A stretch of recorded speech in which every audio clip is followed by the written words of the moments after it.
जय शिवराय. तर कसे आहात सर्व? तर आज मी कांद्याची पात बनवणार आहे. तर सर्वात आधी मी पात धुवून घेतली. तर गॅसवर पॅन किंवा कढई ठेवायची आहे. त्यामध्ये तेल टाकून अर्धा चमचा जिरं, अर्धा चमचा मोहरी टाकायची आहे. कांद्याच्या पातीमध्ये मी हळद व लसूण टाकत नाही. तर लसूण टाकल्याने ना कांद्याची पात उगीर लागते, त्यामुळे मी लसूण आणि हळद टाकत नाही. तर कांद्याची पात त्यामध्ये टाकून द्यायची, व्यवस्थित सर्व परतून घ्यायचं आहे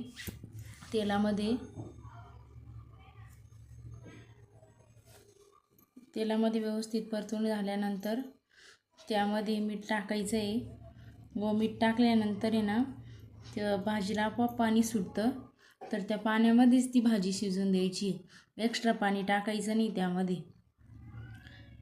तर मीठ टाकलंय बघा कसं पाणी सुटलंय त्या भाजीला. तर त्या पाण्यातच भाजी शिजू द्यायची आहे आणि त्या पाण्यात जर भाजी शिजून दिली तर खूप छान लागते. त्या भाजीवर झाकण अजिबात ठेवायचं नाही आहे, झाकण न ठेवताच भाजी शिजवून घ्यायची. तर भाजी शिजती तोपर्यंत मी मसाला काढून घेतला आहे. तर 5 ते 6 मिरच्या व शेंगदाण्याचं बारीक वाटण करून घेतलं आहे मिक्सरमधून. तर इकडं भाजी पण शिजली तोपर्यंत. तर आता ते वाटण आपण त्यामध्ये टाकून देऊ.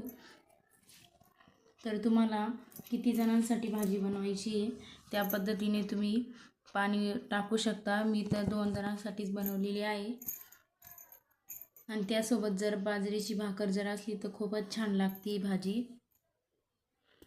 खेड्यामध्ये तर खूप भाज्या भेटतात उन्हाळ्यामध्ये. तर तुम्ही कशी बनवता कांद्याची पात मला कमेंटमध्ये नक्की सांगा. आणि यूट्यूबला बघत असाल तर लाईक, शेअर, सबस्क्राईब नक्की करा.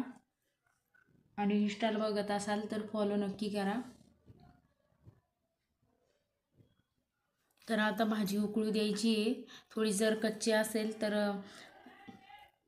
उकळून झाल्यानंतर ती शिजून पण जाते. तर व्हिडिओ आवडला असेल तर लाईक, शेअर करा. Thank you for watching.